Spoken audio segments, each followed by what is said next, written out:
View from the Gutters, episode 130.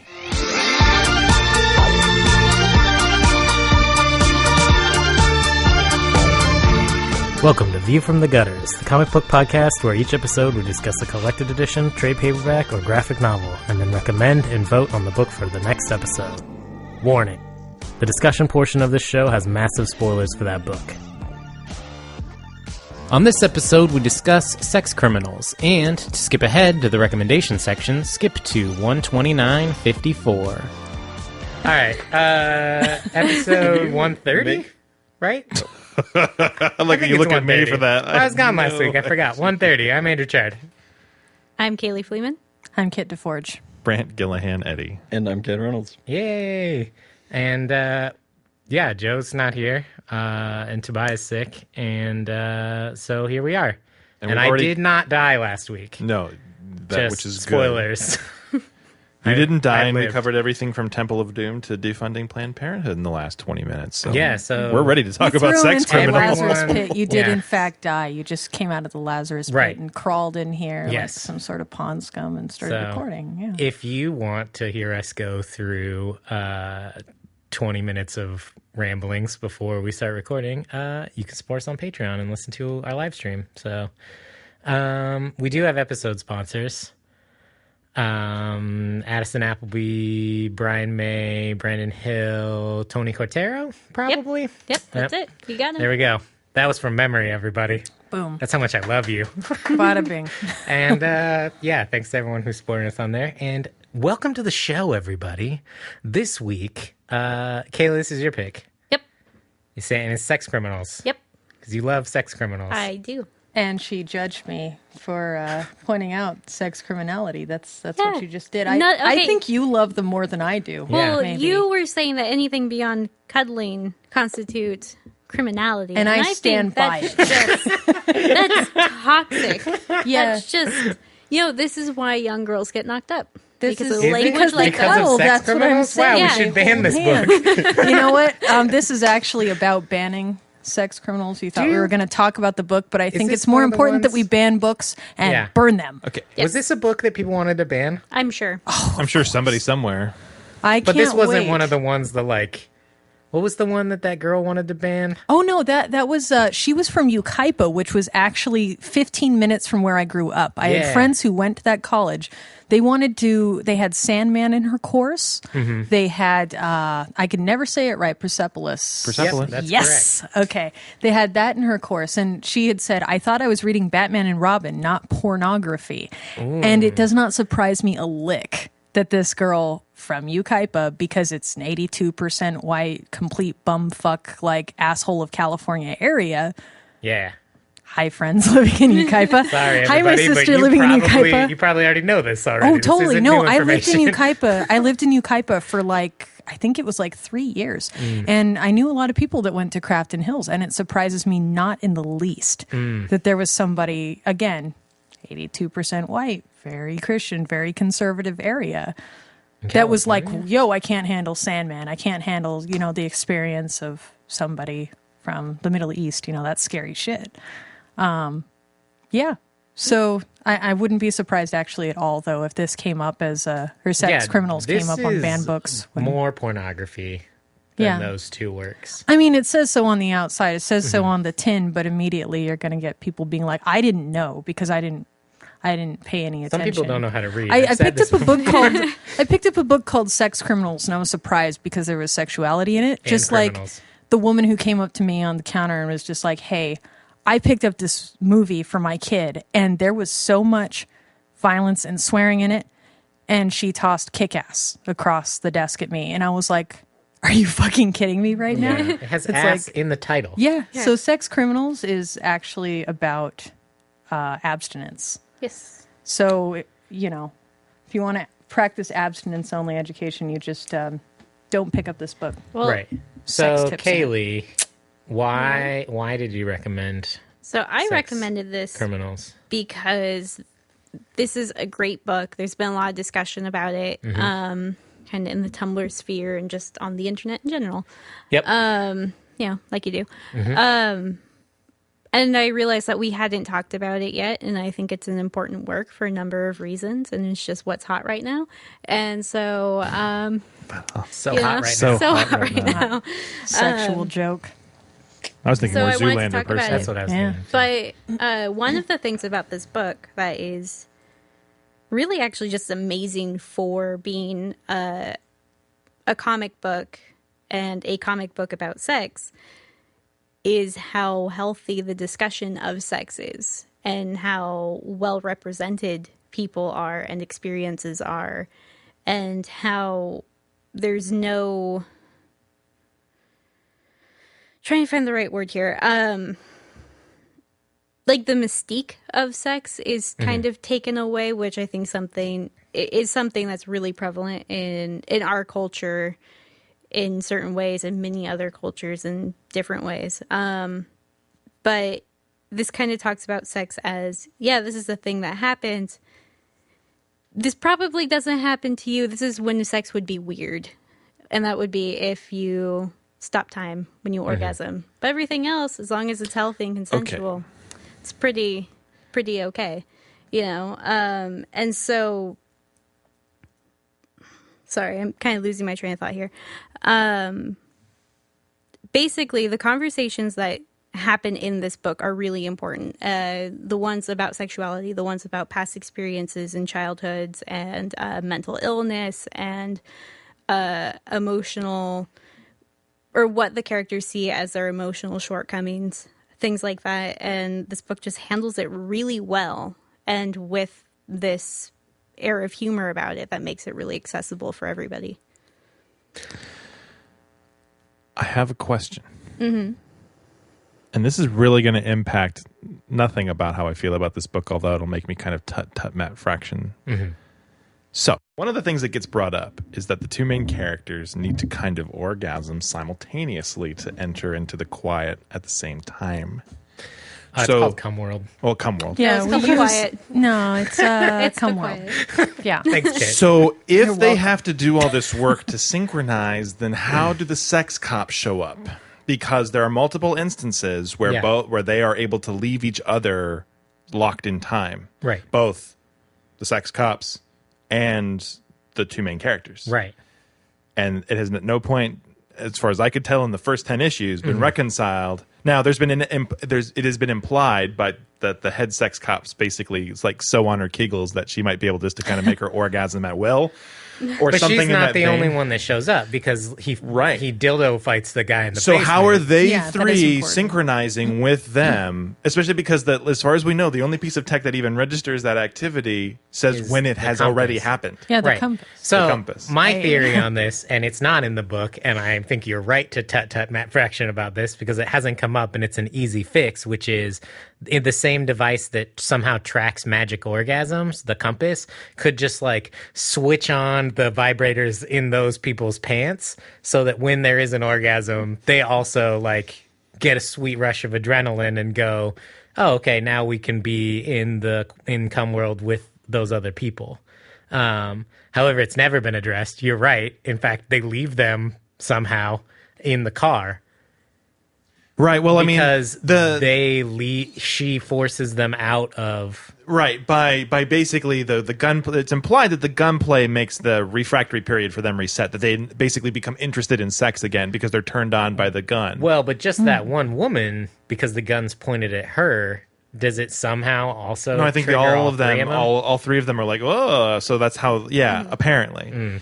But yeah, like, and I feel like, which is unfortunate. That it's unfortunate that there's that kind of that gap between the premise and the execution, because there's a couple of really good expository sequences where at one point, what are the two main characters' names? Why can I not remember them? John John and and Susie. Susie. John and Susie, Yeah. where like John Johnson. where Susie's like. Yeah. They're you know, really sex names. Getting They into are. where Susie's kind of getting into it, like so happy that they're having this experience, and then she basically like resets his refractory period, so he gets stuck in time, and she's still like, and then there's like kind of an overlog about, oh, we're still alone, and then moving into the second volume that comes up again, where it's like they can be out of sync, and that's played up more and more when they meet Professor or Doctor Professor Porno. Dr. Oh. Vitum? It's Ada... Something. Formerly known Saint as... Cocaine. Yeah. Yeah, Cocaine. Jacqueline Saint Jasmine Cocaine. So like that was like I was really enjoying it. I read the entire 10 volumes in like an hour and a half. I was just like, sweet, this is really interesting for lots of different reasons. And then I was walking back to my car and I'm like, wait a minute. Yeah. How could they, how could that even be a problem? And of course, unless it's that thing where it's like, although there may be a hint, sort of, is in the poems, wordplay, limericks, whatever you want to, well, they actually change in the beginning of every issue, where it's like the recap. Yeah. It's implied, at least in some of them, that it may not be that they're completely stopping time, but that time is moving Slowing very down. slowly. Yeah.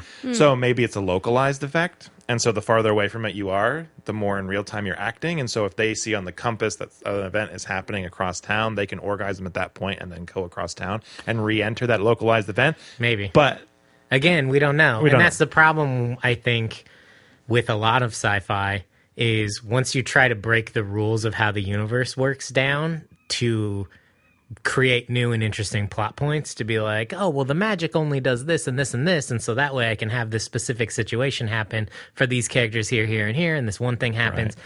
The more you start to explain it, the less it makes sense. And so I have that problem with this book too.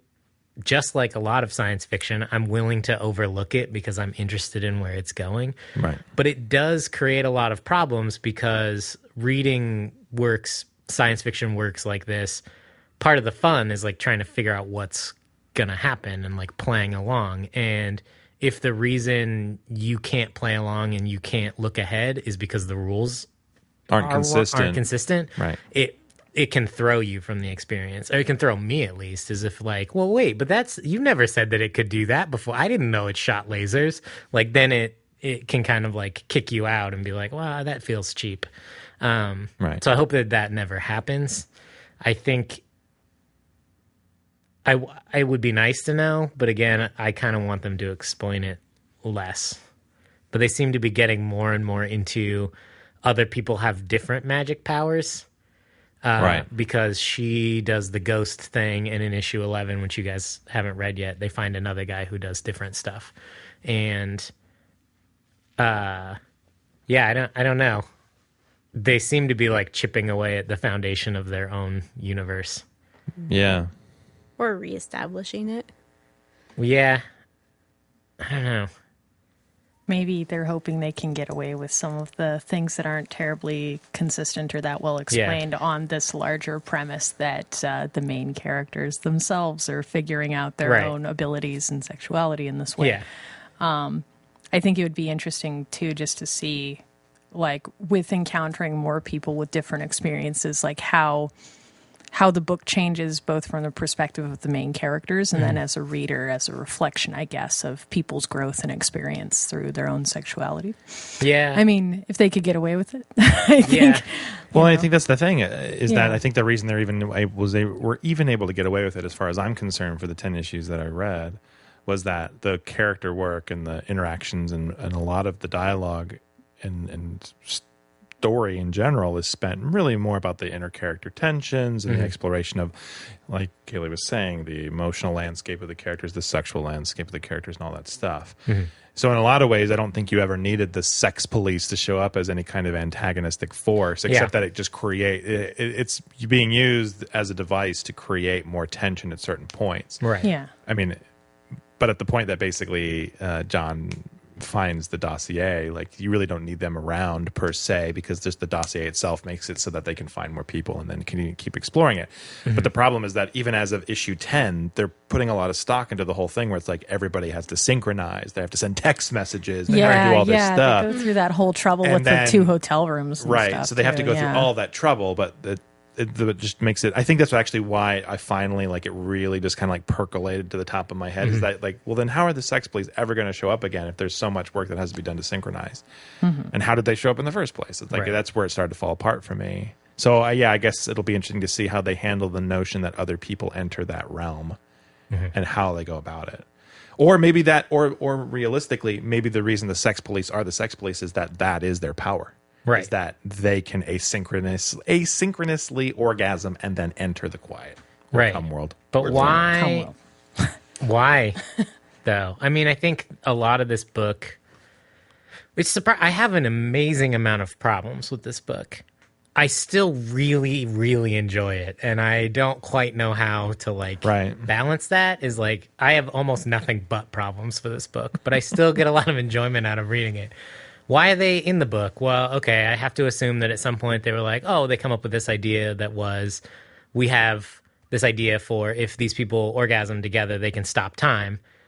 And then the idea kind of went from there, and they were like, well, then they'll rob banks. It's like, well, what's to stop them from just robbing all the banks? You know, like you either have to put a lot of time into the character development of them in the same way that you do for like heroes like the Flash and Superman who really can't be stopped, and you have to say like, oh, well, they had this specific moral upbringing, they are good people, like this and that, which after having met the characters for 2 or 3 issues, you know they're not like that, so it would be difficult for them to like explain that, oh, well, they're actually like just upstanding citizens. So I just have a hard time like buying into the premise that like they're not going to abuse their powers like right away. I'm like, well, they're going to abuse their powers just because of what I know about them. And then the sex police seems to be like a control on that, and it doesn't work as well as I want it to. I think another kind of maybe control on that is at least what interests me the most in the book is how quickly the subject of asynchronicity between the main characters comes up as a major plot point. I think if they continue with that a little bit more, then some of those other questions, like why don't they just go out and rob a ton of banks, would be like easier to understand as far as like, look, this is something they figured out they can do.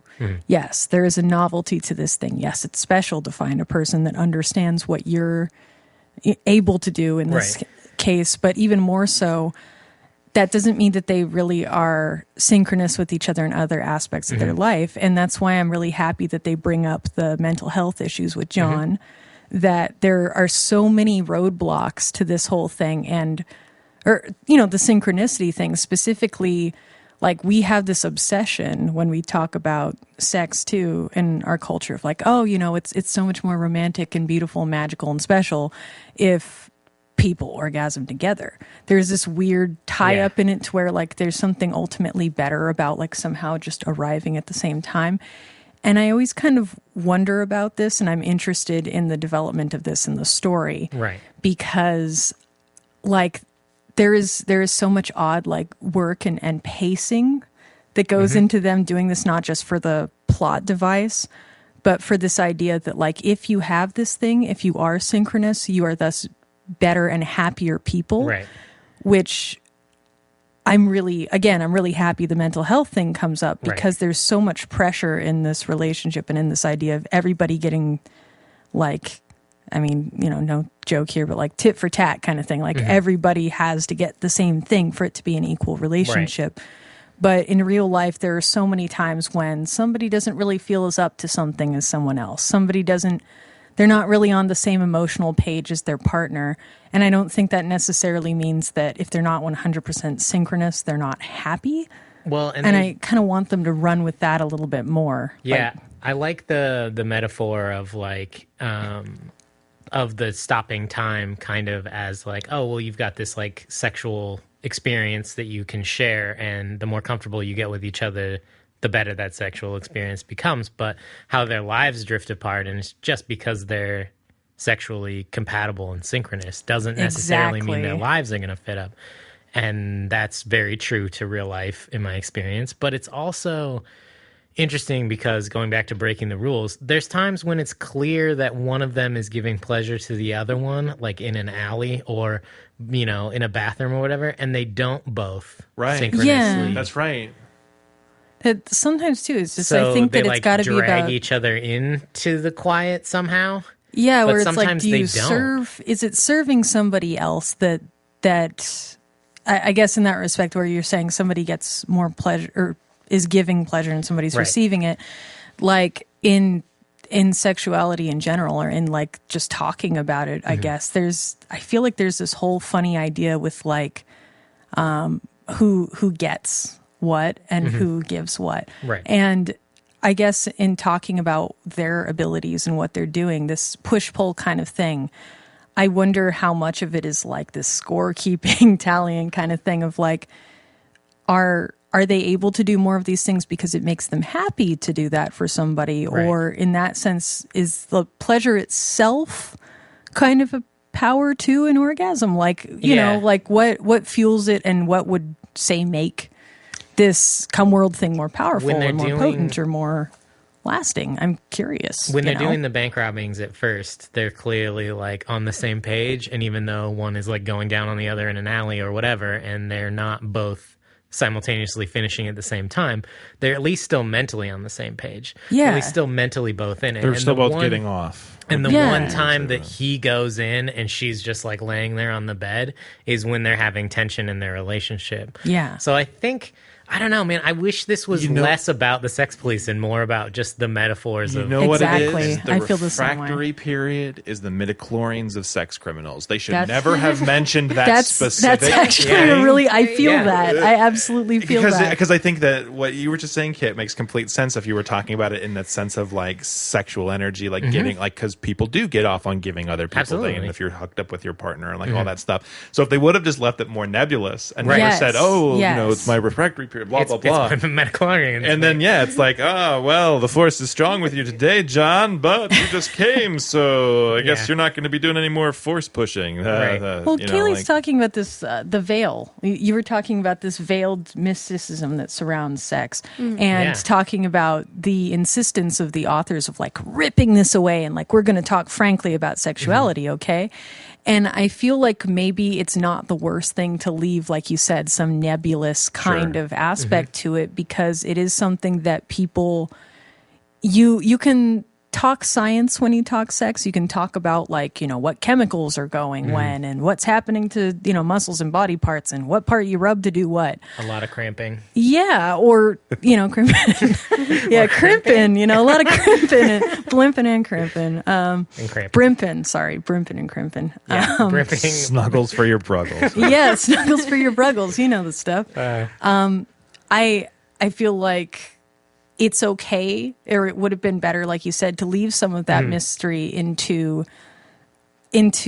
how things work without making it this whole like sex is this majestic whatever. It's beautiful. Like riding in on a horse with rainbows situation. It's not that. It's okay to not explain some of that stuff and still celebrate and frankness in talking about sexuality, I guess. Yeah. So you know? the thing that keeps coming to mind as far as the series in general is it's sexual, not sexualized. Like, if you're exactly. parsing. But I wonder if some of this is just Matt Fraction's natural predilections. He tends to write science fiction. And so I think he's doing a great job. And I think the fact that he's putting so much effort into it is probably one of the reasons why the story endures despite its problems. Yeah. But I think that maybe part of the problem is that his natural instinct as a science fiction writer versus a fantasy or a more, you know, mystically oriented writer maybe is that he has a tendency to want to maybe explain it to make sure that it feels concrete. So, and maybe that's why there's been less mention of, you know, more mention of like synchronicity and less mention explicitly of the refractory period as a textual thing as the book keeps moving. So yeah, maybe he is trying to back off some of that, or maybe, you know, you never know, because this is the other thing that Matt Fraction has historically been very good at. We could get another 3 issues in and he could just kind of drop one thing in the middle of a page and it'll be like, oh, here is the giant interweaving web of all things that connect every single question that you had. Like he is known for also doing that kind of thing and plotting very judiciously over a long term to kind of build mystery and unravel stuff. So are you saying he's almost there? You know, it's like he's kind of holding off. He's almost there, but at some point he's just going to have to sync up with us as the readers, so we can both go plot, you know, and like, you know, just be more comfortable with that. Touch back on something Kaylee said earlier with the like pulling the veil away of, you know, sexual encounters, because it's definitely when you're a kid, no one talks to you about sex except to be either extremely scientific about it to the point where you never want to do it ever, or crazy mythic about it in that, like, oh, it's a wonderful experience. And when Joining you of and you, it's, souls. oh, it's this, yeah, exactly. Like, oh, and two become one, and you feel like you share the same, and all that kind of bullshit. That it is not like, as an adult, you realize, like, why does everyone explain it? Like, that's like the worst way to ever talk. Those are two shitty ways to talk about this. It shames the reality of and people's experiences. I guess, you know, because the back cover says for adults only, obviously, and because this is a book written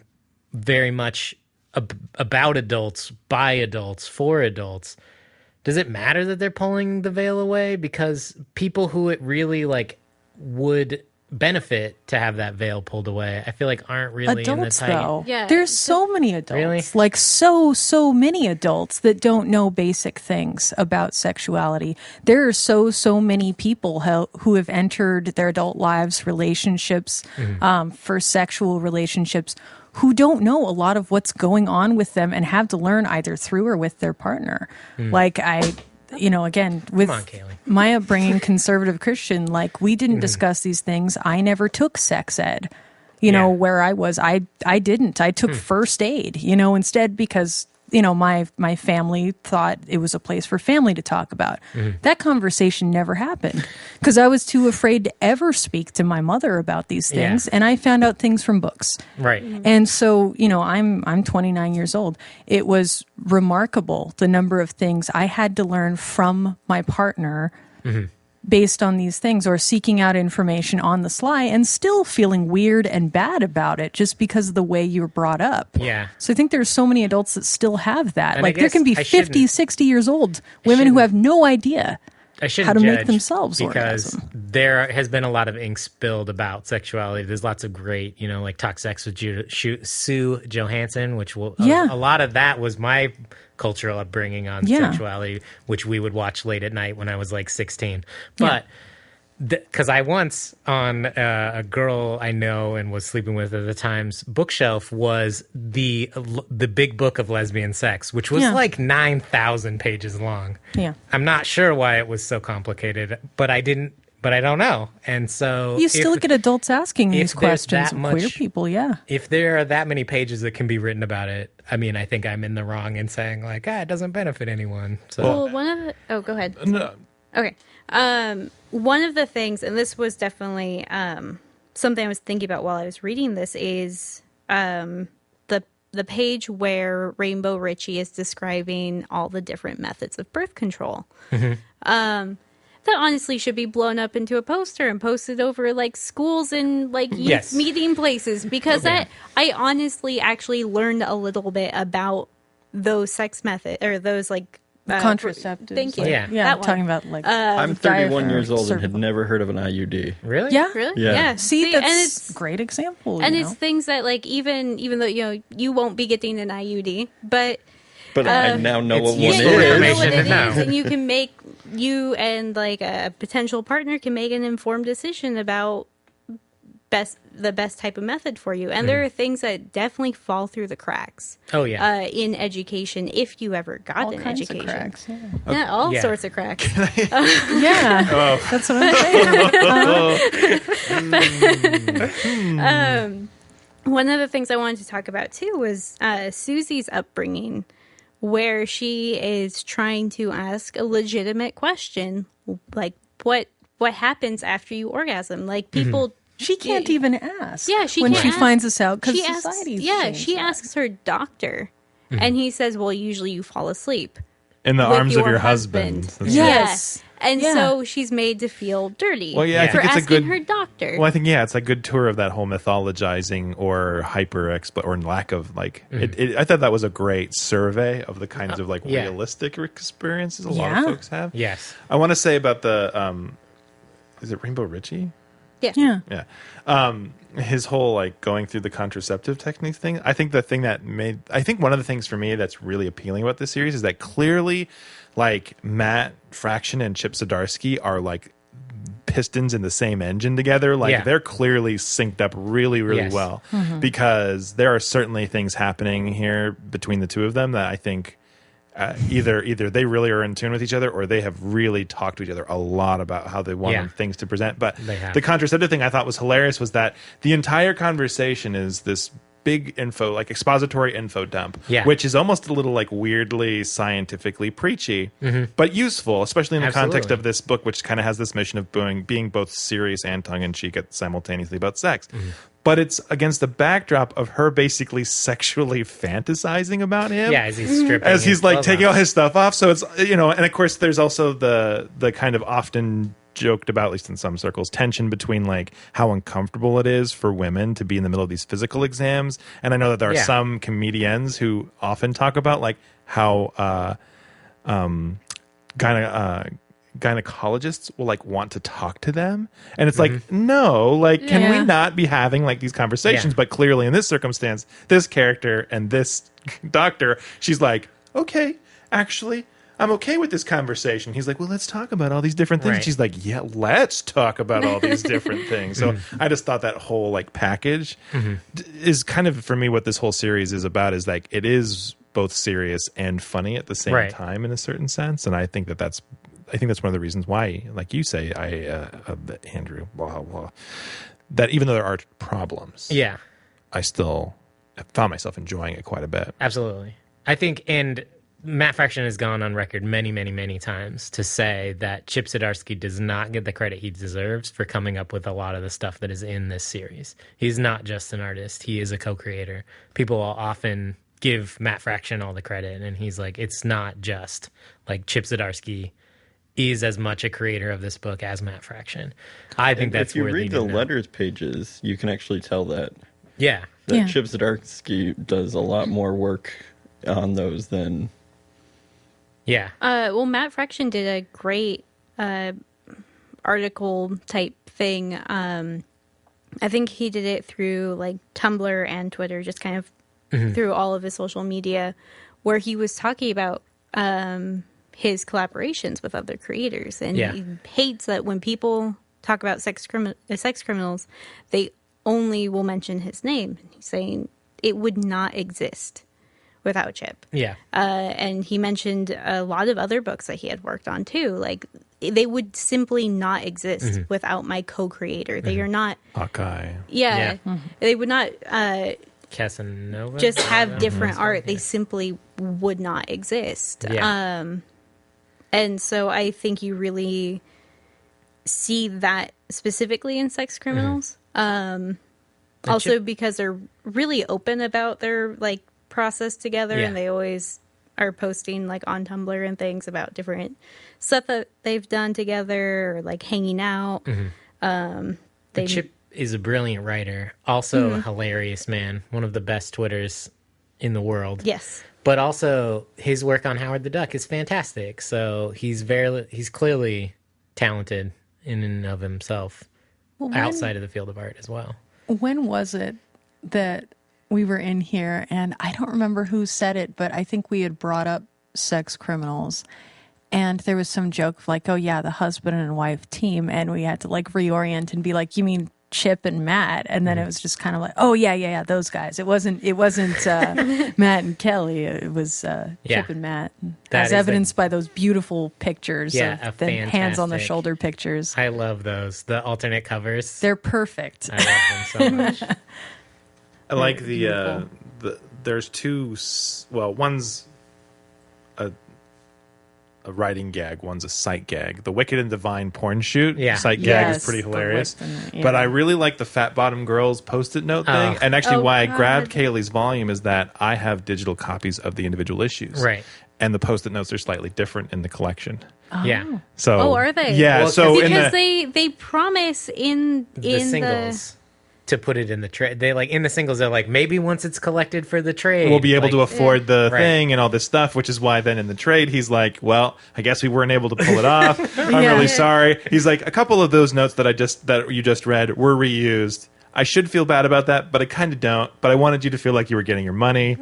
So anyway, why don't they keep making musicals? Am I right? Lawyers. That's why. So that was pretty great. Yeah. There's a lot to like about this series. Yeah. I don't want to shit on it all the time.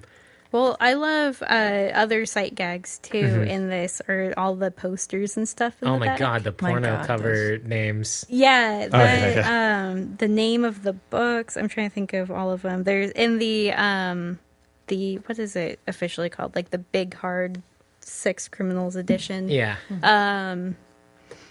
They have all of that extra art in there, kind of zoomed in so that you can see it better. And there was like Beaky the Speculum or something like that. Yeah, hanging on Dr. Robert's wall. Yeah. Oh, don't worry, it's just Spencer the Speculum. Yeah, And then it's like, has a little word bubble. It's like, let's take a beak, shall we? God. It's like, son of a bitch. I'm 5 years old and I love any bad Shrek joke, but it was like Oh my one of the God, movies like so Shrek many. Too Forded or something. Yeah. And I'm instantly 5 when there's any kind of like Does the bodily function. Does the collection have the sex recommendation banners from the singles? Yes. I don't know why, but the one the that sex tips? Yeah. The sex tips are beautiful. Just the tips. They're like yeah. straight out of Cosmo magazine. They're Yeah. They're So- as good so- as Cosmo magazine sex tips. I love, there is a whole subreddit dedicated to bad Cosmo tips, and it's one of Yeah. my favorite.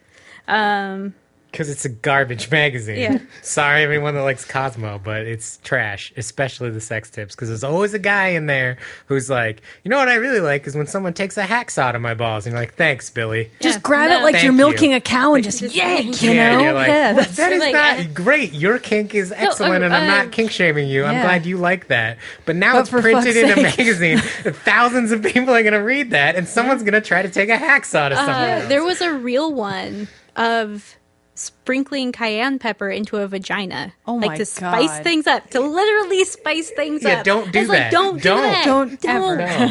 Not only would that be incredibly painful, but oh my God, like the Unsafe. yeah, the infections that you would get, Yeah. the mess that would cause. No, don't do that. Yeah.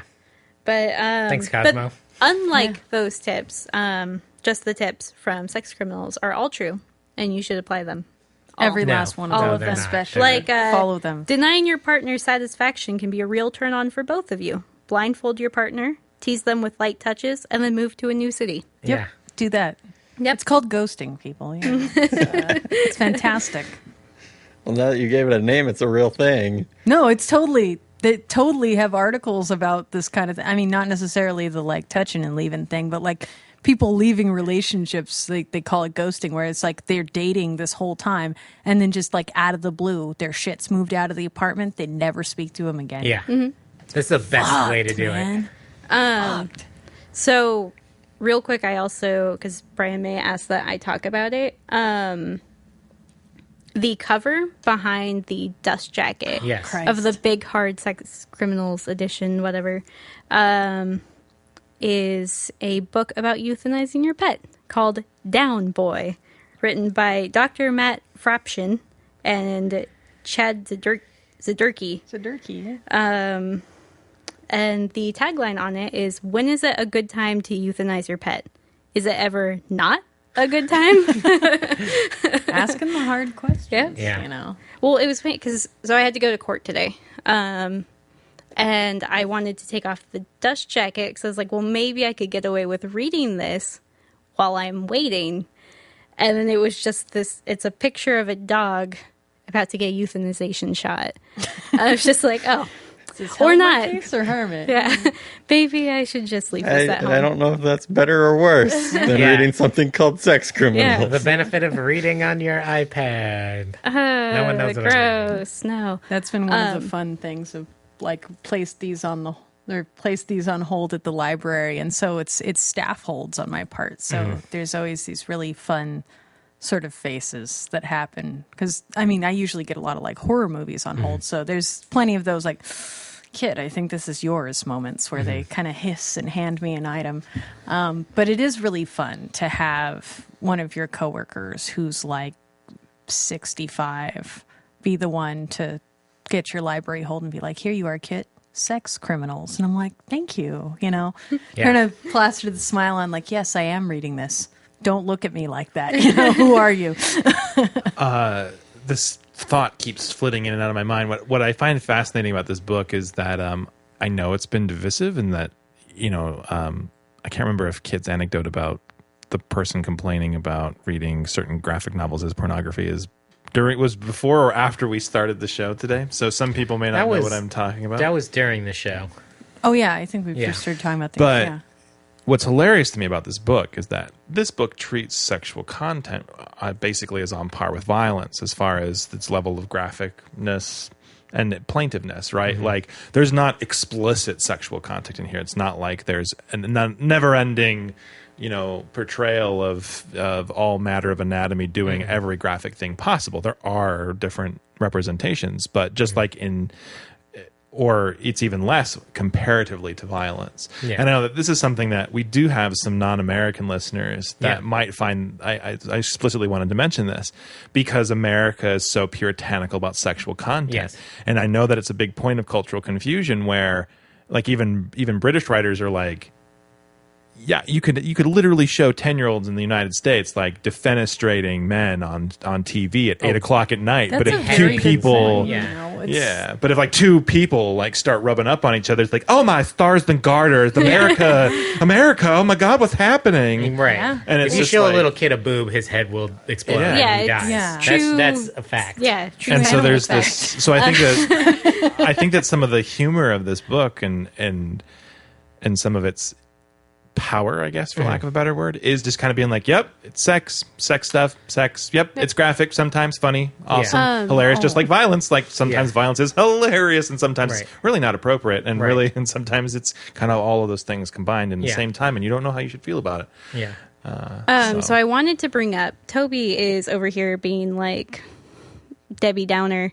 And he's saying he's that, in the live stream being he's live stream Debbie Downing on everything like he does. But he can't fight back, at least not vocally. So hey, his whole point is that some of the humor, I'm going to just read what he says. Some of the humor basically is written specifically for people who are repressed enough about sex that an iron throne of dildos in and of itself is a hilarious joke.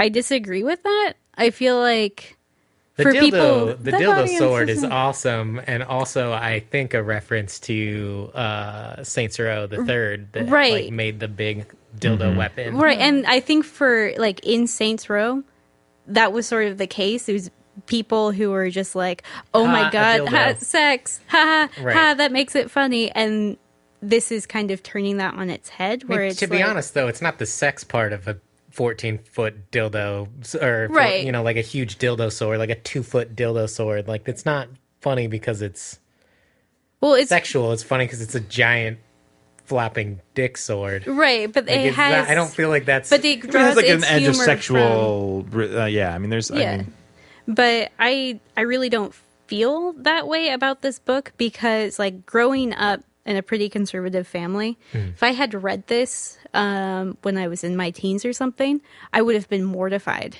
by it. Like, I wouldn't have found it funny. Like, as somebody's like sexually repressed or who doesn't talk about sex, it would have been horrifying to read. It's that veil, though, of what's sacred. Exactly. When you call something sacred, you're not allowed to laugh at it. Just like it's the same as religious jokes when you were raised religious. It can take you a really long time to laugh at those things because it's like, no, see, this is the unmentionable. Like you don't talk, you don't laugh about that. Well, I want to take Toby's premise completely at face value and actually say, so what? Even if there are jokes in this book that are littered with like that are meant to appeal purely at the basis common denominator, it's only in this context many times that people would be like, oh, but it's so crass because it's like a sex joke about a giant flopping penis. Like that's not really, flip my hair over my shoulder funny. But if it was any kind of other, like, we praise Pixar films for having both the slapstick humor and like the high-minded adult joke, and those are considered to be good things, like a piece of work that can provide all levels of entertainment. And I feel like this falls into that exact same category. Yes, there is a moment when somebody's wielding a giant floppy dildo, like, and that's kind of funny, but it's not necessarily. But there are other more specifically like higher-minded jokes about everything about sex, but also about other things, not the least of which being that fat bottom girls thing, which I just was enchanted by. Yes. But so I guess my point is kind of like Toby. If Toby's making a point, being like it's not that good because it has crude jokes in it, it's like lots of things have. To argue on Sex his is- behalf, I don't know if he's arguing quite that, but he's saying that some of the humor falls flat Yeah. because of that. Wow. But We all know that Toby's not exactly the best The judge of humor- humor, yeah, but so yeah, like, he that's- did I find mean, that's- Mystery Society. Kaylee, it's a are you fine- saying that the humor is flaccid? I am Because saying. see, I just want to attack It that, doesn't that meet Tobias' crass, rigid stupid standards. joke with a crass, stupid joke. I think you like know? even if it is crap, like it works. Like it is still a joke. But friends, sex Right? is funny. Right. That's the Yeah. thing. Is Yeah. who was that comedian? Somebody wrote a really great bit about what aliens or somebody would think watching human beings have sex. Oh, who was that? You watch people actually have sex. It's stupid as hell. You look Yeah. like a fucking idiot, okay? And it's like, and there are so many, like tons, again, ink spilled, as you put it, dedicated to the stupid faces people make. Yeah. You know, it's not, again, you talk about this mystical, beautiful thing. Right. But in reality, there are those times that you're with somebody and you're laughing your ass off. Or you're sweating so much and it drips off your head into their eye. Yeah, And they're like, "Oh, you're it's sweating in my uncomfortable. eye." Or Yeah, you right. bump your nose on something and Right. feel like you freaking broke it, you know? Or there's so many false start sort Yeah. of things that it's not this perfectly beautifully orchestrated dance. A lot of the time, it's just figuring out what you're doing. Yeah, nobody It's tells you you're going to brimping, laugh yeah. as much as you do. Yeah. You know. One time, the Batman voice was busted out. Yeah. a time Always that- a good idea. You know, which it's the always great bedroom. when your partner, because they'll put so much tension on, again, that whole thing of like, oh, you have to feel this way. They have to feel this way. You Right. have to get on the same page.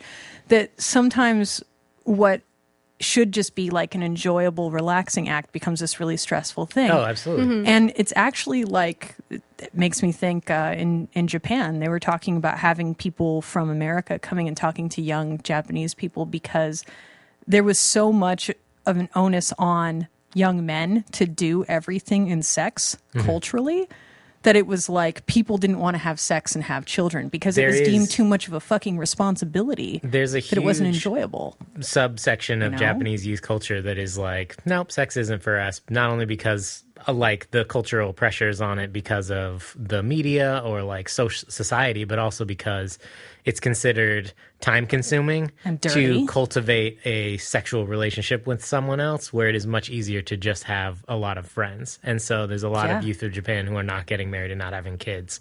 As far as population growth is concerned, like that's a societal issue that Japan feels like they need to deal with. So And it's funny to put them side by side because, like, in America, we've got this end of like really emphasizing sexy, and I say sexy versus sexuality, Right. Because like there's a cultural sexuality that we push on everyone everywhere, but yet the discussion of sex as an act and what's safe, what's not.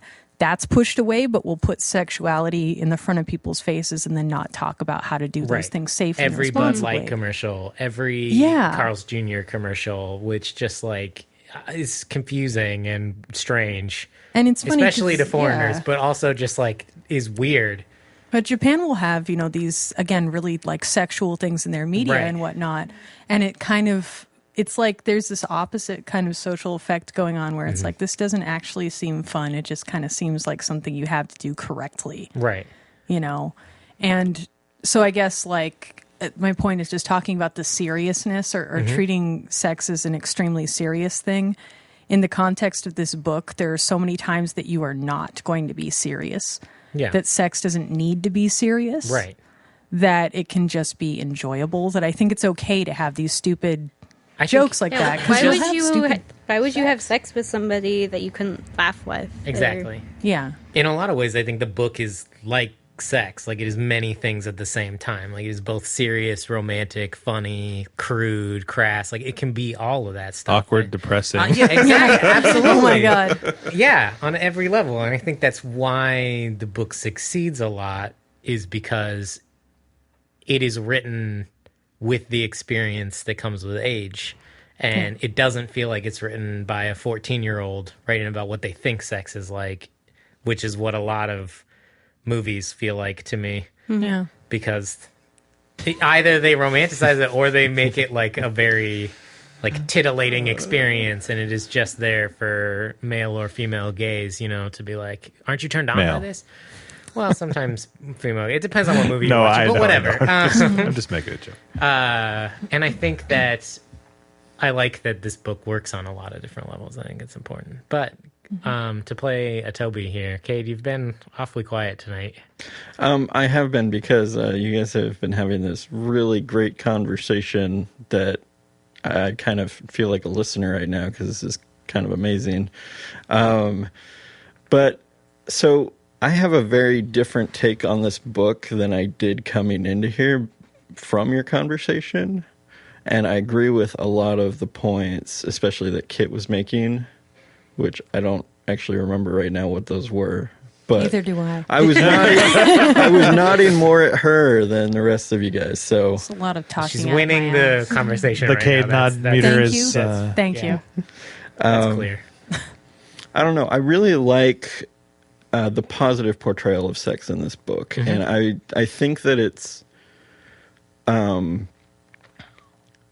up there with. I'm going to go on a little tangent here, because I've been rewatching one of the shows of my youth on Netflix called Grounded for Life, and there's an episode in which these parents. This is a 90s sitcom, by the way. The parents are caught having sex by their 8-year-old, and because they don't want to like make him feel weird about sex, they try to tell him that it's this beautiful thing, that it's something natural that adults do. And then this little boy goes back to Catholic school and starts telling all his friends about it. And then the nuns get involved, and the nuns are chasing everybody around, calling them sexual deviants and all this kind of funny stuff. But for me, that episode did a lot more for sexual awareness than most media at the time. And I was reminded a lot about that, especially during the scene which she goes to the other girl in the bathroom and is like, tell me about sex, because like it's very hard, at least when I was growing up, and it's probably still hard to these days, especially in some states where abstinence only is still the only legal thing that teachers can teach. It's hard for kids to actually know what sex is about, and that, for some people it is a safe and enjoyable experience, while others who are religious consider it a sin, all this stuff. And I think that books like this are definitely needed, and I love that Matt Fraction was the one writing it. Incredible writer. I agree with some of the bad writing stuff you brought up, but I have no fear that he's gonna I don't think it's bad. I just it is something missteps, that something that bothers me, I guess. Yeah, there were some writing misgiving, missteps, but I have no doubt in my mind that he's not gonna nail this one. Yeah, I think. Yeah, I definitely, as a kid, there's not a single adult that I ever asked about sex. In fact, to this day, I don't know that I've ever asked what I consider to be an adult about sex. I learned it all from television and from experience. What do you consider to be an adult? Now I'm dying I to don't know. You just you like know go what? up to the Ronald McDonald statue sitting on a bench like, excuse me. You've got your shit together, sitting around Sir? in the daytime with clown makeup on. No, I'm sorry. It just struck me as very funny. I don't know. I guess No. the older you get, the looser the definition of quote unquote adult becomes. Yeah. Because if I were a kid, if I were 8 and I looked at myself as 8, I imagine that I would think of myself at the age of 28 as an adult. However, at the age of 28, I don't consider myself an adult. And I don't know why. I just don't. A lot of us are like that, And- honestly. Yeah, and so I guess I have a very loose definition of the term adult and like what that means. But yeah, I learned everything from television, and because there wasn't really internet. Otherwise I would have learned it from there, and that's not necessarily the best place to learn it from, I guess. But My first sex ed experience was being 10 years old, and a girl in my elementary school was given a book about puberty. Mm-hmm. And we had those too. Yeah, and it was we're reading it with like horror and fascination, and I kid you not, immediately after reading about periods being a thing that exists, I had never heard of them before. I had no idea what they were. I had my first period. And if I hadn't been reading that book like 10 minutes before, I would have lost my shit. Yeah. But because I had a little bit of... Yeah, like, I'm dying. Yeah. I'm bleeding everywhere. Why is this happening? Carrie, and you would have become a witch. Yeah. I already am a witch. No, but that's what I'm saying. Damn it, I lost my train of thought. But yeah, so that's kind of the sexual sex ed experience for a lot of kids, is they find out through their peers, usually horribly misguided. Oh yeah, absolutely. And you even see it in the bathroom scene where Rachel's like, well, let me tell you everything I know about sex, and she's just these ridiculous sex She's just positions. listing positions. Yeah, Well, like yeah. that's what I know about sex, and her whole thing was $30 taco. yeah. The most perfect names are in that for some of these things. Yeah. Some of those, I looked at those positions and were like, I don't think that's really that's not how I know that term as. That wouldn't even work. Yeah.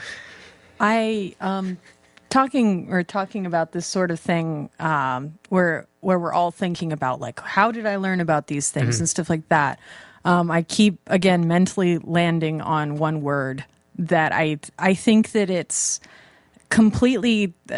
You guys can try to fight me on this, but I think it's undeniable that the word vulnerability is like a huge part of this book. What we're talking about, I think, when we talk about not being able to talk about sex, there's a lot of talking about nothing, is because of this vulnerability. Is that one reason I think in America that we're A-okay with sexy, but we're not okay with sexuality, is because of this aspect of vulnerability. And I think this book explores this many, many times throughout. Kate, you brought up in the program that you were watching that they talk about catching parents having sex and that kind of thing. And I had to borrow the book from Kaylee because there's the part with Robert Rainbow catching his parents at S&M. And in fact, they actually use the exact same term in the show about the primal scene. Yeah, the primal scene. And it's this really interesting thing that something that is obviously such a basic part about being a human is still, again, this thing that we feel so vulnerable talking about that we'll avoid it altogether, or we'll look for these magical little terms. Or I think what makes this book fun is that there are so many humorous terms for what you're doing as this kind of defense mechanism for not really understanding what you're talking about, that even as an adult, you don't really understand what you're doing because it changes with the people that you're doing it with and with the experiences that you're having. I am not sure, really, if I know of any kids in my life that would have caught their parents up to something that Robert did and reacted the way he did, even if he knew he was supposed to react that way. I kind of want to ask people, how realistic did you guys find this scene, where he's going to go and put on the kiss makeup at Halloween? Like, he's going looking for the stuff of his parents that they're essentially, they're using it for sex. And his dad sits him down and he goes, oh, I'm happy that you and mom are still together because, my friend's parents aren't. Are we? Yeah. How do we feel about this scene? Like that, as far as things that were sticking in my craw, I guess, about this book, I really just don't know how much I buy that scene. Yeah. Does anybody? I maybe the language was a little bit more adult, but even that is acknowledged in the comic, where he's like, and then I said the most adult and mature thing I've ever said in my life. But I grew up with all of my friends having divorced parents. So if my parents ever were like, I never caught them in the act, thank God. But if they like were holding hands or kissing, or like I like caught them making out or something like that, they would start to apologize. And it was like, nah, you guys, like, you love each other, just don't get a divorce, please, that sort of a thing. So I think in that case, maybe the language was a little bit too adult, maybe it was a little bit too mature, and maybe he took it a little too well. But I agree with the sentiment, and I could see that. And it's written from Robert as an adult, so I guess that's important to bear in mind that, like, yes, it is his memory of something else that's colored by his adulthood and his experience. The one thing I'll say is that my almost 5-year-old now blows me away sometimes. Like, even at this age, he'll sometimes stop. Like, if we had an argument or if he hit me and I'm like, why did you do that? And he'll, like, stop and get real, like, calm-faced, and he'll just be like, Dad, I hit you because I really was feeling angry that you weren't, like, letting me do this thing that I really, really wanted to do. Like, that is an incredible amount of introspection that like shoots like lightning from that kid's brain. And I'm just like, how the hell, like, I barely am able to process half the reasons I'm frustrated in a day, and that he's able to kind of part the fog of his mind and be wonderful. Like, hey, Dad, here's what's up. So a part of me, like, at this point, like, if there's a kid who's like, I said this really mature thing, I'm like, fuck yeah, maybe that could happen. Like, there's that one kid out there who could do it. Like, so yeah, I guess for me, kids will constantly surprise you in their reactions to things. I think the part that I don't buy about it, I guess, is that he's so upset about it that he won't go hang out with his friends. But, like, he doesn't ever show how upset he is, because I guess personally, I'm just a much more emotionally transparent person. And that, like, if I'm upset, people know it. Yeah. Because I let them know it. And so, like, he kind of, like... So, just for me personally, like, if that had happened to me, like, I definitely would have reacted differently. That's not to say that it doesn't make it realistic. It's just... And it didn't stand out as like, oh, wow, this would never happen. But I definitely read it and was like, wow, that's not how I would have handled it. But like, it happened, like, I can buy that at least it was a reaction. Yeah. Like, I love that the scene is there. Mm-hmm. And I think the reason that it sticks with me is I think it does a good job of communicating to what degree we witness the vulnerability of others. And we want to kind of like assuage their feelings on that. Like, that I believe firmly that, children can be very empathetic, for example, and they can see the discomfort of somebody else. Mm-hmm. And we learn through living how to kind of, I guess, back away from situations that would force others into discomfort. Mm-hmm. And I think it's interesting to see like a younger character or a younger kid be like, well, obviously my dad is confused and upset and doesn't know what he's going to do. What do I have to say or do? How do I have to perform to get this person comfortable? Mm-hmm. And I'm really glad the scene is there in the respect that in a book about sex, a lot of talking about sexuality, again, is gauging the comfort of others around you. Mm-hmm. And that's not necessarily just you and your partner. It can also be a consideration that people have where, it's just there are people around you that may or may not be comfortable of how you discuss things. Mm-hmm. What degree you communicate things about your sexuality.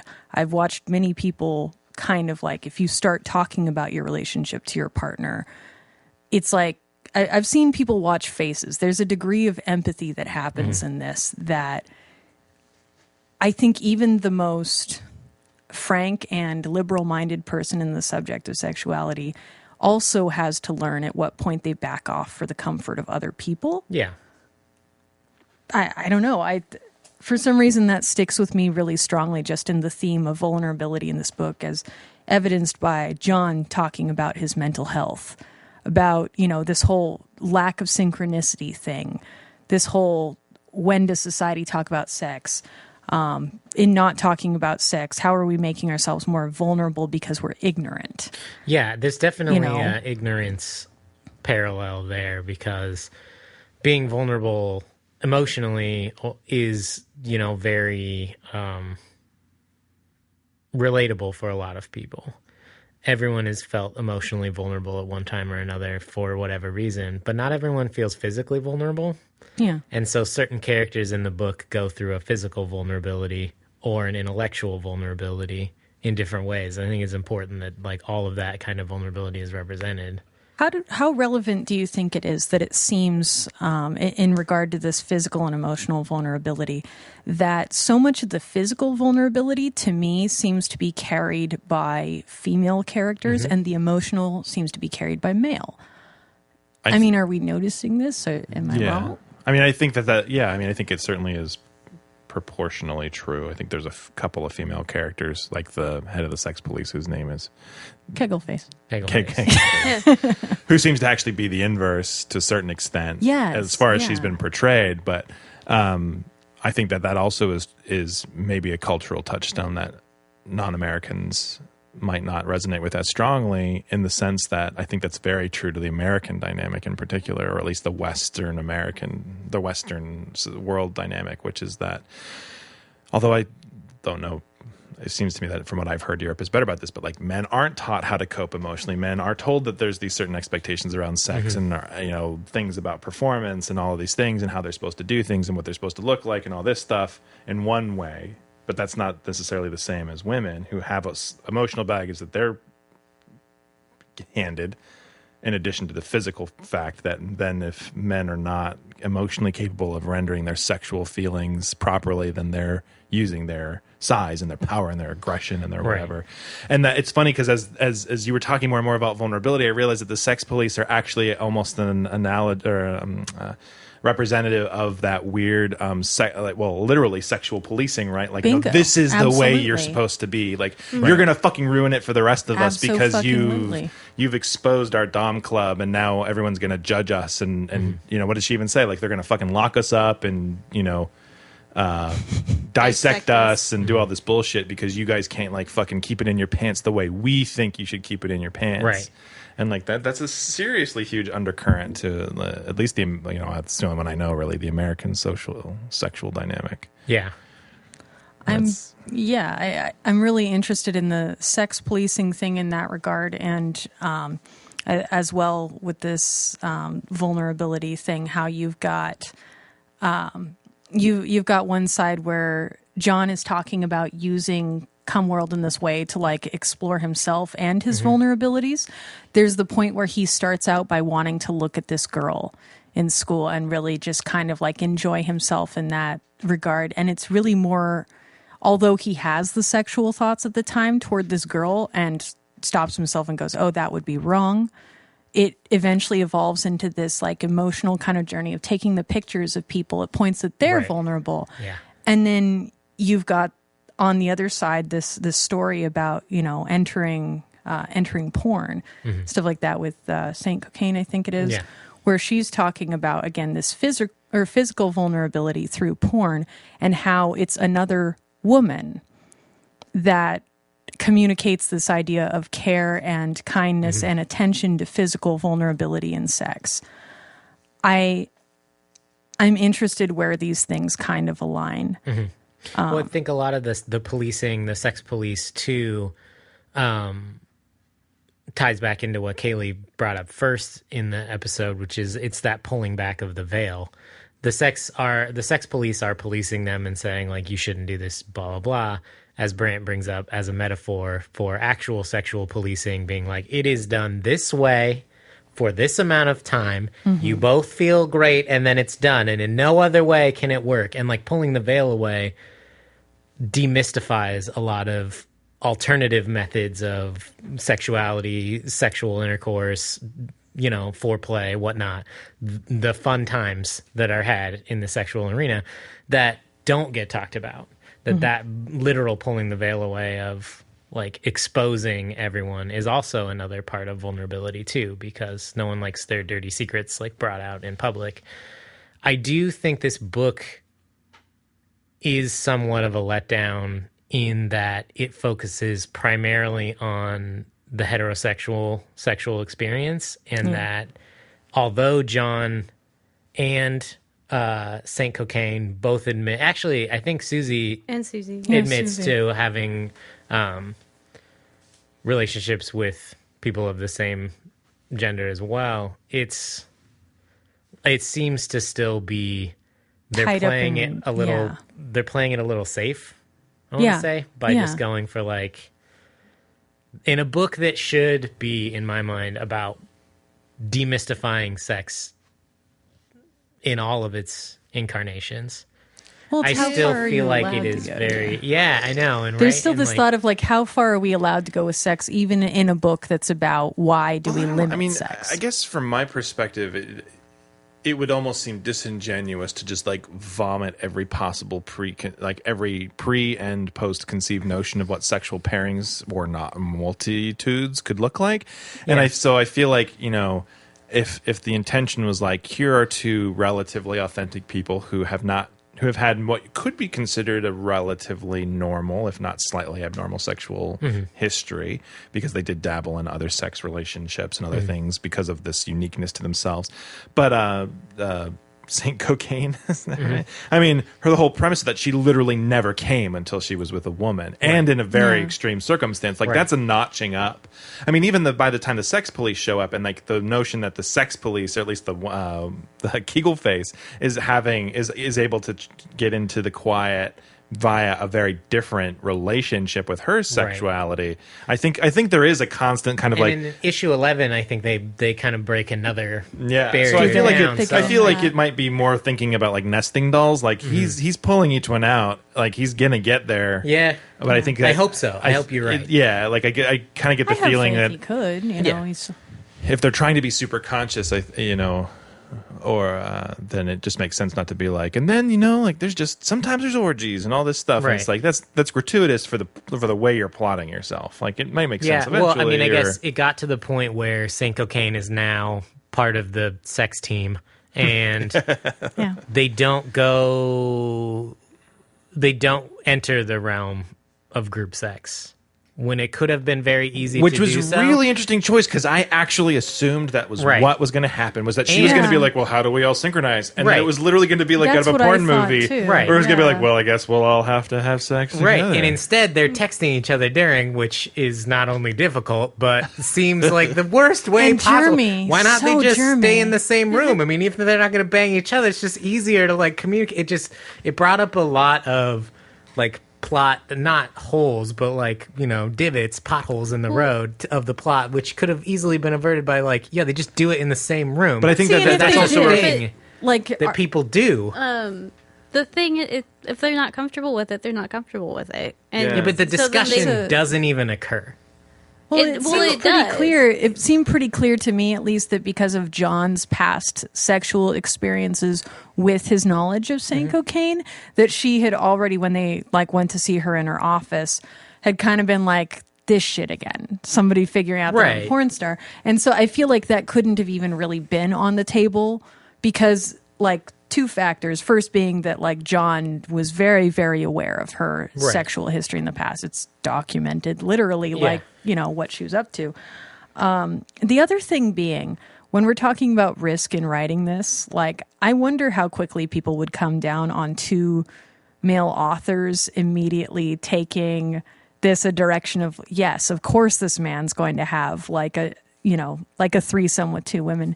Like, I feel like that's a component in that too, that I admit that if he had hopped that, or if they had hopped that into group sex at that point, and it just so happened to be John got on with two ladies, I may have groaned a little bit, because it's never the other way around. I mean, it also, like, why could the ladies have not had a moment while John wanks in the corner? Like, there's a lot of solutions to that don't involve texting. Well, so there's one thing. So I mean, you could make this argument.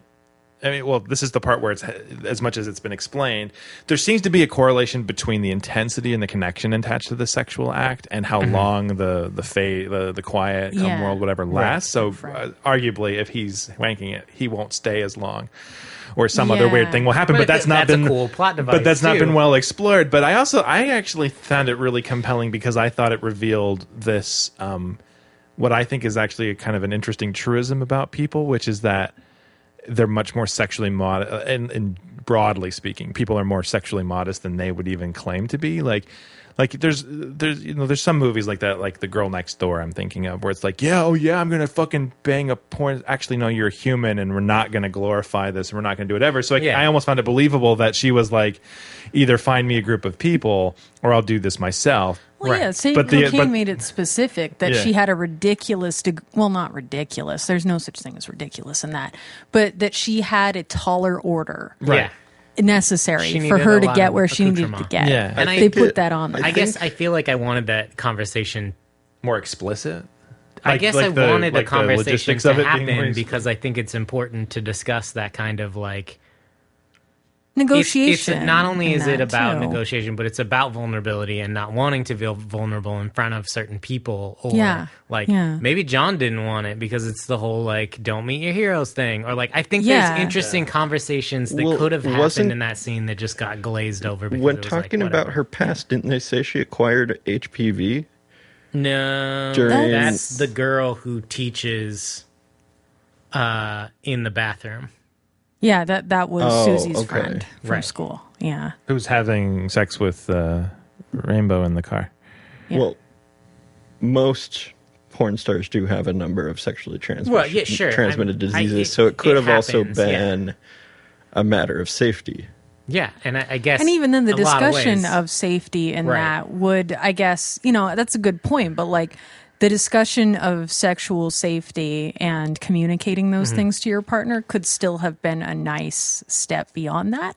and I I think guess if Yeah, you're talking I- about the conversations that could have think happened, I could see something that would be a you good don't one. see in a lot of media is discussions openly and frankly about what people are willing to do and not do, what people are Consent comfortable with. discussions, Consent discussion is negotiation incredibly discussions. important. Absolutely. And I think that doesn't really happen ever.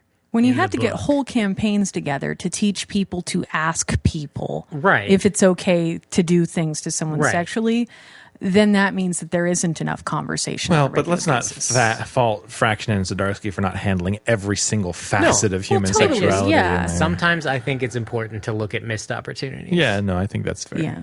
I guess for me, I looked at that scene and I was like, yeah, like there'd be a part of me that's like, I totally want to explore this scientific phenomena. Yeah. But I bet you yesterday, Mm-hmm. I can't connect with my partner if you're like moaning with your 7 vibrators next to Right. me. So I'm gonna go in that room over there, Right. Yeah. get that on.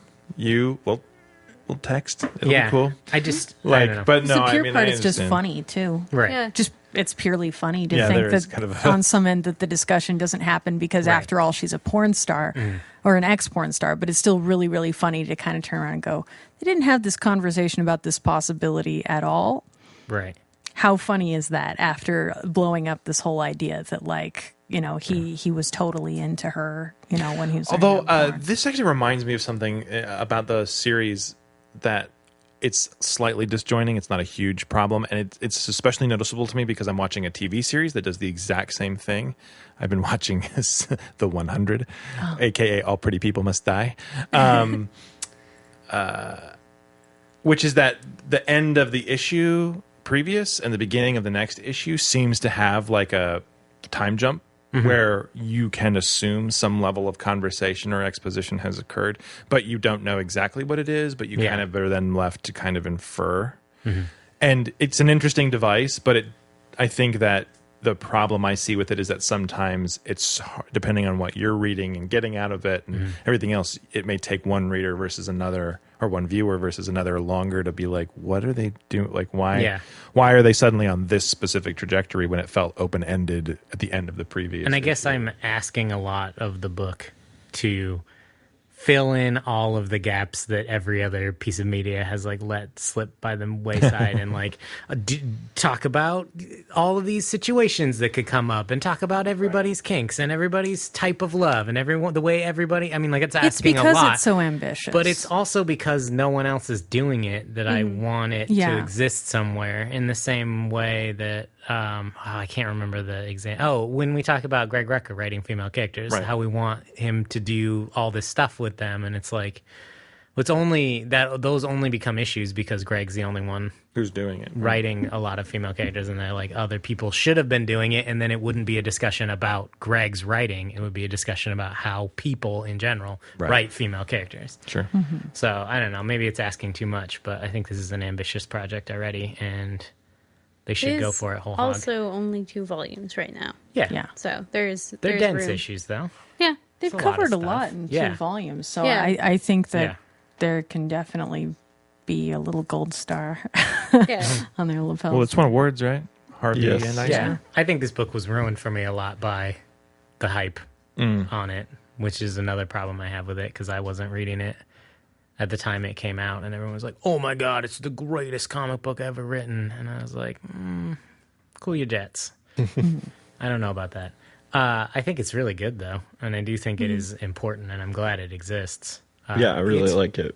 weird to me though when the outside world, air quotes, gets wind of a comic book and like puts it on as high of a pedestal as they do, because like you see articles about this book written in like Huffington Post and Well, it's because major of news the outlets. whole coverage that we've talked about many times where people just don't take graphic novels seriously at all. Sure. And so anytime that one breaks their mold of like kid level Batman and Robin, then suddenly it's a shocker. Well, it's Biff, pow, bang. Comic books aren't just for kids anymore. Yeah. Girl in Exactly. Ukaipa expecting Right. Batman Yeah. and Robin And I and think- not getting it and getting mad about it, you know? I think there's been a lot of great independent works like that are slice of life books that discuss a lot of the sexual issues that this book is discussing. And I guess it's just because this book is in some ways, because it is a comedy, more palatable to a broader range of people than slice of life books are, that it works. Well, and you get the unfortunate reality about the mechanics of the market, right? Like it's got names attached to it that have higher profile to them than other folks who It says sex on the cover. greater market penetration.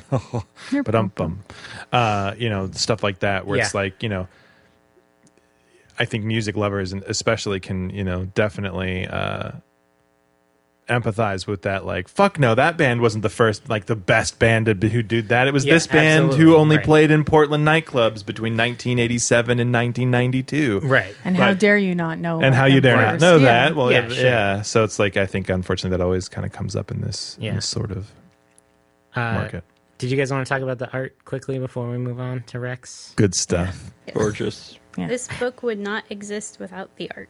I don't like... Well, it's true because then there would be no pages. And Well, this I mean, wouldn't work. yes, if you want to be pedantic about Sorry. it. I You do. I We do. I like the line art. I have problems with the colors. Really? Really? I They're really like shiny sometimes. Like people's Like faces look shiny and a look... porno. Yeah.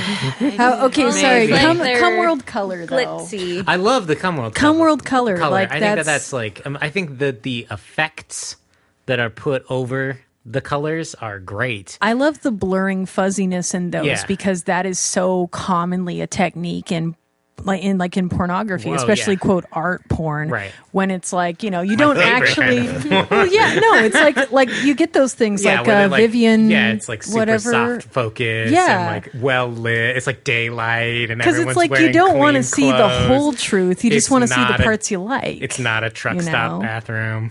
And that's I like the use of that for the whole Cumworld thing. First off, because Kaylee and I were discussing in Burial Grounds, like I have interest in if they are going to explain more of how this works. Yeah. If they talk about neurochemistry in this, like everyone talks about euphoria and orgasm or things like that and what's happening to you like biochemically when Right. you have an orgasm. And so putting over this, this color overlay of these rainbows and swoops is both comical and I think like an invitation to sort of think about like what's happening to you physically and emotionally at Yeah, the time. what's your brain chemistry? What's happening up there? I'd like to see how much bearing maybe brain chemistry Right. or emotional aspects or things like that have on this whole how long are you there? Refractory period. Is this a factor? Right. There are so many questions about this that the mechanics of this that I can't help but wonder about. Yeah, too. I like the So. colors in it. It's only very specific instances in which there's like objects I don't think should be shiny look shiny because of the way they're highlighted. Yeah. Kegleface's face is constantly like strangely colored. But I think I that's think because it's that's- plasticine. But in it's this. Yeah. she's not only Definitely is on it purpose. over rendered in the art, like he spends a lot more time. There's a lot more lines and like drawings of her face is more complex in the line work. Yeah, it's because But she's then doing pickles. Right, but then it's Yeah. also more complex in the colors, and I don't know that it should be both. That I think that Okay. it makes her look just ridiculous, and if that's the intention, then I just didn't get it. But I know Not she's hip meant to to it. have a weird face, Yeah. like I get that, but I don't know. I think some of the colors don't work as well as for me as She's other got stuff Dr. that's Doom coming out. face a little bit, And, It's there. 10 years ago, these colors would have been considered amazing. And I think that's what's not fair about the industry when, like, one thing starts to shoot ahead is, like, there are so many fucking amazing colorists in the industry right now that we judge it at a different level than we used to. So, or at least I do. And sometimes they let me down, I guess. I think there's a tremendously good light and shadow and things like that in these panels. One of the things that I really enjoy about this book is the color and mood connection. Again, I think about this a lot. I talk about this a lot. But in regard to setting those kind of moods, similarly with these swirly kind of Cumworld colors and stuff, like them eventually backing off on the panels as things wear off. That's smart. That's cool. That's that's using your art and your color to your advantage to help communicate a mood in your story. You can tell when they're coming out of things because you can notice it. I think the silhouette work is really excellent. There's lots of times when like there's shadow foreground, characters in the foreground are in shadow, and you have like these great expressions. There's really heavy shadows on certain things. Sometimes it is a little like cartoony, cell shady for me, but I usually really like the single highlight style of coloring. So I don't know. I adore the covers for the soft cover trades. Like I think the hardcover is really fun. It's definitely super fun. But from an artistic standpoint, I guess, I really, really like the covers of those trades because they do have that soft focus kind of thing. But they also have this, like, I think they do a good job of communicating what's going to happen in the volume 2. The second volume in particular has this image of John with the light up compass thing. It's, if you've seen that cover, it's like blue, it's shadowy, it's kind of distant, and I really commend them for that choice. When I got it from the library to go through and read like a little bit back, I immediately went, oh good, this is going to talk about again like the depression, the mental health, things like that. And I think issue 6 is that like giant pill yeah on the cover, and John is highlighted orange, and then like everything else is white. And I think, I mean, the covers are great. I love the covers. I think they're fantastic joke covers and regular covers. I think that's the thing that really shines with this series. Yeah. I'm into the art, though. I like Zdarsky's pencils a lot. And I think the thick, like, heavy inked line art works for the mood that they're going for, especially since a lot of times you have the Cumworld colors over the top where it's like you see the heavy black line art, but then everything else is like very vibrant, very colorful, very extreme. The scene where he's jumping down with the two-sided dildo sword, like the background is like it's just orange with like speed lines going everywhere, and there's the colors and rainbows and flashes all over the front. And I think that kind of stuff really works for me. I think the only thing I don't dig color-wise is the sex police. Yeah, they're like the because bright that white. stark bright whiteness, like I understand it's supposed to be noticeable where they are, where it's supposed to be kind of like glaring. It's supposed to have this idea of like their uniforms communicating this like righteous uniform, simple, pure sort of thing. All these things we think about when we talk again about sex and what you can and can't do. But I frankly kind of hate looking at it when those parts come up with the sex police. It's just, I don't know. I know that obvious is part of it, but obnoxious is kind of how I feel when I look at the panel. Well, those characters are obnoxious too, so I wonder if maybe it's an intentional way to Yeah. make you dislike them before they even start talking. Is you're like, well, look at these motherfuckers in their stupid superhero costumes just to go around telling people not to do it. Yeah. Like, look how silly they look. maybe that's more even intended to be metaphorical. Yeah, good possibility. Well.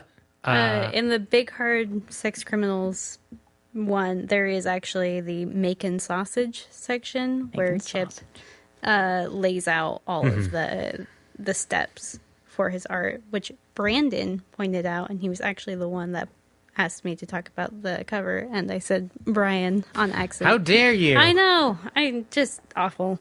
But yeah, so if you're interested in the colors and kind of how they come to be, he has a whole section on them. Plus, you can probably find it on Tumblr. Yeah. If you already own the trades and have supported them thoroughly. Yeah. Otherwise, don't steal send it. them money. Anything else you guys wanted to talk about before we move on to recommendations? No? Okay. Check it out if you haven't read it and we haven't spoiled everything for you already. Otherwise, I hope you played along and enjoyed it. But, Cade, what would you like to read for next week? A while back, I brought a Jim Lee Superman book, Superman Unchained. Yes, yeah. And I was going through my books, didn't know what to bring tonight, and I found another Jim Lee Superman book, this one from about 10 years ago, written by Brian Azzarello. And I remember getting it when it came out, each of the hardcovers, and really enjoyed it. It's been a number of years since I've read the second one, but I did read the first trade a couple months back. This is Superman for Tomorrow by Brian Azzarello and Jim Lee. Story about Superman.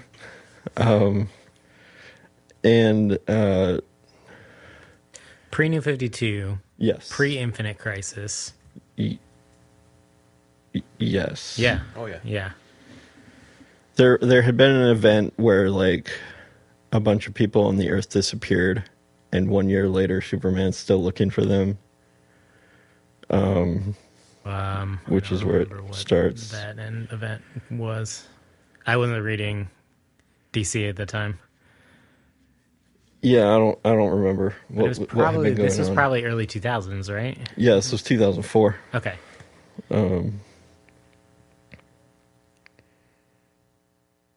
Yeah, I don't remember what event that was, but It doesn't matter. Maybe it was just for this book. I don't remember. But, anyways, it was a good story, and it had some deeper meaning that if I talked about it would spoil the shit out of the second volume, so I'm not going to. But it was a good book. I remember liking it. yeah, this is like Hush, and in that it was sold in like 2 volumes, and Yes. was kind of like, this is a good place for Superman. Yeah, I think it stands alone less well than Hush did, but yeah, I think ultimately, as much as I like Brian Azzarello, he did Luthor better than he did Superman. And Yeah. so there's some things about this story that are challenging, I guess. But that might actually make it a good book worth talking about. Yeah, no, I mean it's not a perfect book by any stretch of the means, and I think it would bring out a good discussion. well, compared to the New 52's Superman, basically anything else is better. So That's fair. there you go. Brant, what did you bring for us this week? I brought, and it's confusing because of the way they chose to collect it, but I think I want to do it this way. I'm pitching volumes 1 and 2 of Kurt Busiek's Astro City, which is basically about Supertown, USA, where superpowered people are remarkably dense. And the first volume, called Big Life in the Big City, I believe, or something close to that, is kind of a slice of life comic, but about superheroes and, Right. One of the stories follows around the Superman analog and basically is like, this is kind of how shitty my day is. Not like shitty, but just kind of like, Busiek did a lot of work to kind of be like, let's think about superheroes as like people, and what are the kind of the It's pressures about, they like, might what be under. gets him through the day. Yeah. So the first volume collects the original like 6-issue mini, and then the second volume collects actually the middle part of the second series that Busiek did, which was called, oh gosh, darn it, I had it in my head and I forgot. Is that the Crusader one? Not Crusader. Altar Boy? Gosh darn it. Is that the one? Not Preacher, but... Oh, he's the Batman analog, though, right? He's like the Catholic Batman. Confession. Confession is Yeah, and that one, that trade actually gets often ranked as like one of the best graphic novels of all time. It's also where Marvel got all their ideas from. Yeah. In the 2000s. Yeah. So. But Civil War. we read Secret Invasion. one of my favorite books by Busiek, which was Avengers Forever. I think that as a writer, he's really great about creating really rich and dense stuff. I think that he does some really interesting and pioneering work in Astro City as far as like humanizing superpowered people. And I think you're right, Jared, that it also is indicative of like when, especially Marvel, but I think a little bit the big two in general kind of thought about fleshing out their folks in the 2000s. I think they certainly cribbed a lot of notes from Astro City. So Yeah, absolutely. I think it'd be fun to talk about. So that's my pitch. Okay, so the two volumes would be Life in the Big City and Confession then? Yeah. Okay. Kit, did you have a recommendation for us to read Yes. next week? Excellent. Other than just needing Jesus, y'all also need more Vertigo books, Yeah. gotta say. Bring it on. Madame Xanadu. So good. Madame Xanadu is freaking great. Also, I just have a soft spot for the kind of like cult characters in general. But I think the Vertigo series in particular, it's 20, maybe 29-ish issues, 25, something like that. Yeah. It's such a quick read anyway. They're always quick. But the art is beautiful. It's a lot of fun to explore the characters in the DCU and things like that go with this more fun magical aspect. Especially with not as much fun happening in the DC world right now. Yeah, this was pre-New 52. It was near the end of the Crisis era DC. 2007, I think, was when it started. 29 issues, 4 volumes. I might say the best thing written about Madame Xanadu. I would agree firmly. It's one of my really favorite good. characters in all of comics anyway. You get a little bit of the fun, like Merlin and Arthurian legends sort of thing. You get, of course, other characters from the DC universe popping in here and there. There is an appearance from Death looking at Kaylee, who knows what I'm talking about. My favorite. There's main DC characters in it. Oh, absolutely. The super, because Zatanna's in it, right? Yep, And, she comes in. She's also a favorite. So Yeah. So it kind of like bridges the gap between Vertigo and DC, which is something they weren't really doing at the time. And it's fun because it hops throughout, just with the nature of the character, you go through different points in history. I think most of the story arcs for her are pretty firm as far as things go, and it's an enjoyable read. So, Yeah. And which volumes did we read? well, there are 29 issues in entirety. I'm not sure exactly how many Did we read all of volumes them? were collected. I believe there are 2. 4 volumes? Yes, 4 volumes. 29 issues, 4 volumes. I just said that, people. Yeah. Come on. I was I'm listening. sorry. But the Well, I was second asking how much we volume- would read. The Would we second read all volume of in it? its defense is like 128 pages, so it's a lot shorter of an arc. There's like 4 issues in the second volume as opposed to your standard, the first one I think has 10. We've done 4 So- trades on a show before. Yeah, We let's could go read for all. it. Because we read Planetary, and that's a lot denser than this Yeah. series. So It is way too much fun. I think a lot of Yeah. people would enjoy it. So. excellent. Kaylee? Well, I don't have Toby or Joe here, so I'm going to pitch Rachel Rising.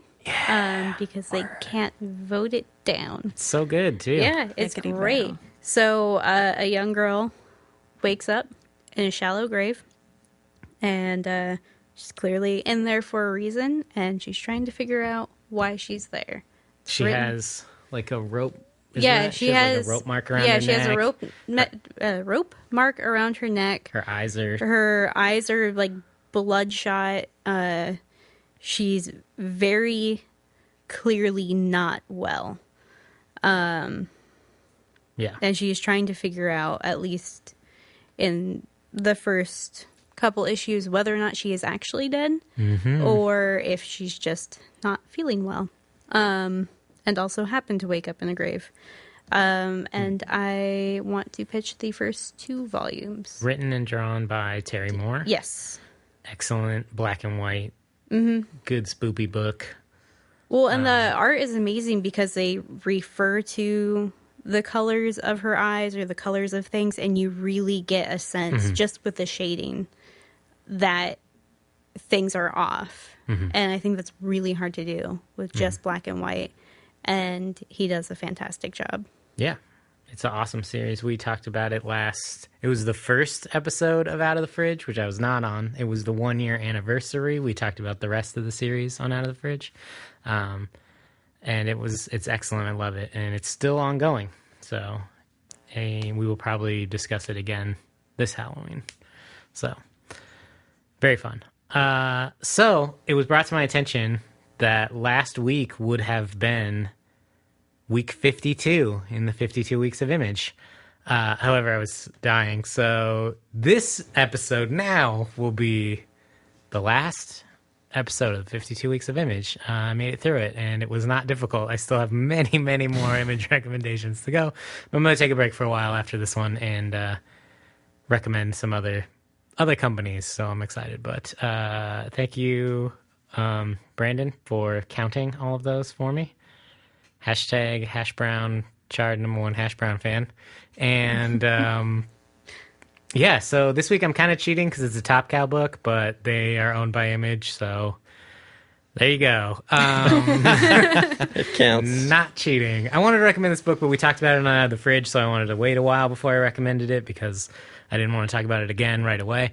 But I recently recommended it to a friend, and they are reading it and enjoying it. And it is more sex books. It's Sunstone. Oh, yeah. By Stepan Sejic, or Sej, however you say that. And you've written and drawn by him. Fantastic art. Less hyper-realistic than Ravine. A little bit more like his kind of webcomic style. It was originally a webcomic. For the trades, he went back and redrew it. It is a story of the first meeting of this exploratory BDSM couple.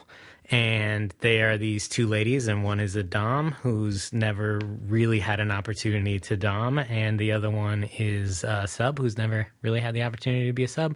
They meet on the internet, and things happen, and it's really adorable. It's super cute, very funny. It's kind of got everything that we loved about sex criminals in it. It's where the BDSM community wholeheartedly and openly rejects 50 Shades of Grey. I've heard many good things written about this book, specifically its references to aftercare, to the trusting relationship that goes on. There's no rape in this. So overall, a much better representation of the BDSM community than offensive works like 50 Shades of Grey. And it's really cute, and I really like it. And there's 2 volumes. And the 3rd volume is coming out very soon, if it is not out already. And we should check it out. It's super cute. It's a great romance. So, Cade, what would you like to read this week? Don't know. A lot of good books. Yes. I really want to vote for Astro City, but I feel like we need to talk about Rachel Rising too. So I don't know. I feel like we could get Astro City past Toby with the help of Joe. I love how political some of this has become. Like, Oh, yeah. Yeah. 130 episodes in, it's definitely become a game. But I voted for Rachel Rising last time, and I still want to read it, so Rachel Rising. All right. I was going to pitch this actually a few weeks ago, so I'm going to go for it. Madame Xanadu. Ooh. Kaylee had me at Shallow Graves. What can I say? A little Spoke bit. the magic words. Yeah, that's Just little things. Yeah. Like so lugging gothic. a trunk under a Yeah. full blue moon Get it? in the middle of the night. Yeah, I saw that. I don't know that that's a story to share now, but I'm just saying, it's a it thing that happened, happens yeah. sometimes. And it was super gothic. So, Kaylee. I do want to talk about Sunstone. but I am all about Madame Xanadu. Let me break the tie. Risky. As usual. Yeah.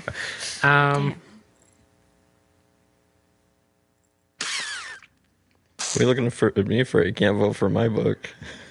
No, I have to choose between Rachel Rising and Madame Xanadu. 2 books. I love both of them.